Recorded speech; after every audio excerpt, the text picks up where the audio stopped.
Mega భారీ పెట్టుబడి 15,000 కోట్లలో వివిధ ప్రాజెక్టులు నెలకొల్పేందుకు దావోస్ వేదికగా అంగీకారం. 500 కోట్లతో రాకెట్ తయారీ పరిశ్రమ ఏర్పాటుకు స్కై రూట్ ఒప్పందం. Palm oil factory, bottle cap unit ఏర్పాటుకు ముందుకొచ్చిన యూనిలివర్. ఇక దావోస్లో పలువురు పారిశ్రామికవేత్తలతో సీఎం రేవంత్ రెడ్డి బృందం భేటీ. ప్రపంచ ఆర్థిక వేదిక సదస్సు సందర్భంగా తెలంగాణలో పెట్టుబడులు పెట్టేందుకు పలు కంపెనీలు ఆసక్తి కనబరుస్తున్నాయి. ఈ మేరకు సీఎం రేవంత్ రెడ్డి నేతృత్వంలోని బృందం ప్రముఖ సంస్థలు చర్చలు జరిపి ఒప్పందాలు చేసుకుంటున్నాయి. 15,000 కోట్లతో ఆధునిక పంప్డ్ స్టోరేజ్ విద్యుత్ ప్రాజెక్టు, బ్యాటరీ శక్తి నిల్వ వ్యవస్థ, అనంతగిరి కొండల్లో ప్రపంచ స్థాయి వెల్నెస్ రిసార్ట్ ఏర్పాటుకు తెలంగాణ ప్రభుత్వంలో మెగా ఇంజనీరింగ్ ఇన్ఫ్రాస్ట్రక్చర్ లిమిటెడ్ అవగాహన ఒప్పందం కుదుర్చుకున్నది. ఇది బహిరంగ అవగాహన ఒప్పందం, అంటే తెలంగాణ సమాజానికి తెలిసే ఒప్పందం. మరి అంతర్గతంగా జరిగిన ఒప్పందాల విషయం ఏంది? అసలు ఈ ప్రాజెక్ట్ని కంపెనీ బ్యాన్ చేయాలని చెప్పినటువంటి రేవంత్ రెడ్డి, శ్రీధర్ బాబు మళ్ళీ ఆ కంపెనీతోనే ఇక్కడ ఒప్పందాలు కుదుర్చుకోవడం అంటే ఎట్లా చూడాలి? కాళేశ్వరానికి సంబంధించి కమిషన్ వైపు నడుస్తూనే ఉన్నది. దాంట్లో ఎంత పెద్ద మొత్తంలో జరిగింది ఏందో ఇప్పటికే మీరు చూసుంటారు. రేపు ఎల్లుండి మీకు కాగ్ నివేదిక పట్టుకొస్తాను నేను. ఆ కాగ్ నివేదిక చూస్తే కాళేశ్వరం ప్రాజెక్టులో మెగా ఇంజనీరింగ్ అనే కంపెనీ ఎంత దుర్మార్గానికి, ఎంత దౌర్భాగ్యానికి పాల్పడదో అర్థమవుతుంది. ఒక మోటార్ కొనుగోలు చేసి, బాహుబలి మోటార్, ఆ మోటార్, ఈ మోటార్ అన్నారు కదా, ఒక మోటార్ బిహెచ్ఎల్ నుంచి కొనుగోలు చేస్తే ఆ మోటార్ ధర 60 లక్షల రూపాయలుగా బిహెచ్ఎల్కి చెల్లిస్తే దాన్ని నివేదికలో చూపించింది ఎంత అంటే 2,60,00,000 చూపించారంట లెక్కలు చూపించే దాంట్లో. దీన్ని బట్టి మెగా ఇంజనీరింగ్ సంస్థ ఒక మోటార్ నుంచే 2 కోట్ల రూపాయలు సంపాదించగలిగింది. ఒక మోటార్ నుంచే 2 కోట్ల రూపాయలు అదనంగా వాళ్ళకి లాభం జరిగింది. ఈ లెక్కన ఈ కాళేశ్వరం ప్రాజెక్టు మొత్తంలో ఎన్ని మోటార్లు రావాలి, ఎన్ని మోటార్లు బిగించాలి మెగా ఇంజనీరింగ్ కంపెనీ? సో అటువంటి దుర్మార్గానికి, దౌర్జన్యానికి పాల్పడ్డ కంపెనీ మెగా కంపెనీ మీరు చెప్తున్నారు. అది మీరు చెప్పిన మాట మీకే గుర్తు చేస్తున్న ముఖ్యమంత్రి రేవంత్ రెడ్డి గారు, శ్రీధర్ బాబు గారు. మీకు కూడా కాళేశ్వరం ప్రాజెక్టు ప్రధానమైనటువంటి ఆ ప్రాంతం మొత్తం కూడా మేడిగడ్డ, అన్నారం, 2 కూడా మీ ప్రాంతంలో, మేడిగడ్డ, అన్నారం, సుందిల్లా 3 మీ నియోజకవర్గంలోనే ఉన్నాయి. సో మీ నియోజకవర్గంలో ఎటువంటి అక్రమానికి, దుర్మార్గానికి పాల్పడ్డ వ్యక్తి మెగా ఇంజనీరింగ్ కంపెనీ అని చెప్పి మీరు చెప్పిన మీరే ఇప్పుడు ఆ కంపెనీతో ఒప్పందం కుదుర్చుకోవడం అంటే రాష్ట్రానికి వచ్చేటువంటి లాభాల్లో, ఈ పెట్టుబడుల్లో మేము ఎప్పుడు కూడా మేము స్వప్రయోజనం చూడము అని చెప్పాలనుకుంటున్నారా? అది చెప్పితే జనం దేంతో నమ్మాలో అర్థం కాదు.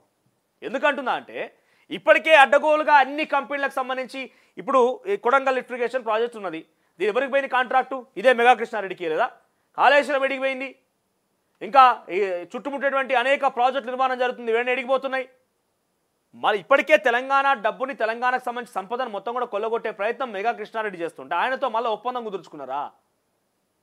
ఇది ఎట్లుందనంటే అదానితో 100 కోట్ల రూపాయలు ఇచ్చి మళ్ళీ వెనక్కి తిప్పి కొట్టినట్టే ఉన్నది ఇదంతా. అదాని అనేటువంటి వ్యక్తి దుర్మార్గుడు అని మీరే చెప్తారు. అదాని అనే వ్యక్తి దౌర్భాగ్యమైన పరిస్థితి తీసుకొచ్చి భారతదేశానికి ఆయన చేయడం వల్ల మన భారతదేశం పరువు పోతున్నది. అమెరికాలో కోర్టులో ఆయన మీద అరెస్ట్ వారెంట్ జారని చెప్పి మీరే చెప్తారు. ఆయనతోనే ఒప్పందం కుదుర్చుకుంటారు, ఆయనతోనే డబ్బులు తీసుకొచ్చుకుంటారు. స్కిల్ ఇండియా యూనివర్సిటీకి అని చెప్పి స్కిల్ యూనివర్సిటీకి ఆయన నుంచే డబ్బులు తీసుకొచ్చుకుంటారు, మళ్ళీ వాటిని తిప్పి కొడతారు. ఇప్పుడు మెగా కృష్ణారెడ్డి అనే వ్యక్తి ఒక దుర్మార్గుడు. మెగా కృష్ణారెడ్డి అనే వ్యక్తి దౌర్భాగ్యమైన పరిస్థితి తీసుకొచ్చి తెలంగాణ రాష్ట్రానికి మన సంపదను కొల్లగొట్టి కేసీఆర్తో కలిసి 1,00,000 కోట్ల రూపాయల అవినీతికి పాల్పడ్డని చెప్పిందే మీరు. మళ్ళీ అటువంటి వ్యక్తితో ఒప్పందం కుదుర్చుకోవడం అంటే తెలంగాణ సమాజం ఏమనుకోవాలి? మేము పెట్టుబడులు మాత్రమే తీసుకొచ్చుకుంటున్నాం ఆయనతో అంటే వాళ్ళు ఎట్లా చెప్పాలనుకుంటారంటే, మేము కేసీఆర్ చెప్పినట్టే గతంలో తెలంగాణ ఉద్యమం కోసం ఆఖరికి వస్తే గొంగులి పురుగునైనా ముద్దాడతా అని చెప్పిండు కదా, అట్లనే ఉన్నది వీళ్ళది. తెలంగాణ రాష్ట్రం $1 ట్రిలియన్ ఆర్థిక వ్యవస్థగా మారాలంటే ఎవరితోనైనా పెట్టుబడులు ఆకర్షిస్తామని చెప్తారు కావచ్చు బహుశా ఈ క్వశ్చన్కి సమాధానంగా వాళ్ళు.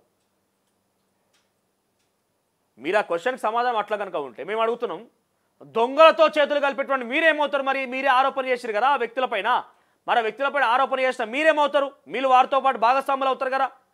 మీరు కూడా వాళ్ళతో పాటు దొంగలనే భావించాల్సి వస్తుంది మరి తెలంగాణ సమాజం కూడా. దావోస్లో జరుగుతున్న ప్రపంచ ఆర్థిక వేదిక వార్షిక సదస్సు 2వ రోజైన మంగళవారం సీఎం రేవంత్ రెడ్డి బృందం వివిధ సదస్సులు, సమావేశాల్లో పాల్గొంది.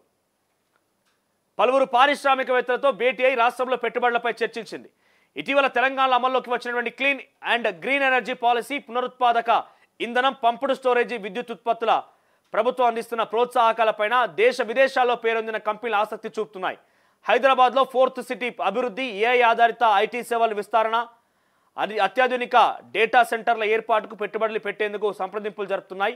అమెజాన్, సిఫీ టెక్నాలజీస్ కంపెనీల ప్రతినిధులతో సీఎం బృందం వేరువేరుగా చర్చలు జరిపింది. 15,000 కోట్ల రూపాయల పెట్టుబడులు పెడుతున్నట్టు మెగా ఇంజనీరింగ్ కంపెనీ ఇక్కడ.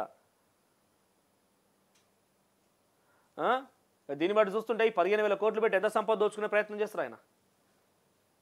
రూపాయికే పరింతలు వందింతలు ఆలోచించే వ్యక్తి 15,000 కోట్ల రూపాయల పెట్టుబడి ఇక్కడ పెట్టినారంటే దీన్ని వ్యాపారంగా మలుచుకొని ఎంత పెద్ద మొత్తంలో విధ్వంసం చేయబోతున్నాడు. ఇక్కడ చూడండి ఇంకొకటి, ఇక్కడ వికారాబాద్ ఏం చేస్తారంటే అనంతగిరి కొండల్లో ప్రపంచ స్థాయి వెల్నెస్ రిసార్ట్ అట. ఎవరు అడిగిర్రు? ఆ రోడ్డు మంచిలేదు, వికారాబాద్ తాండ్రూబోయే రోడ్డు మంచిలేదు, ఫస్ట్ ఆ రోడ్డు వేయిర్రి. వెల్నెస్ రిసార్ట్ ఏర్పాటు చేస్తారట. తెలంగాణ ప్రభుత్వంతో మెగా ఇంజనీరింగ్ ఇన్ఫ్రాస్ట్రక్చర్ లిమిటెడ్ అవగాహన ఒప్పందం కుదుర్చుకున్నదట. ఇక పక్కనే ట్రంప్ నిన్న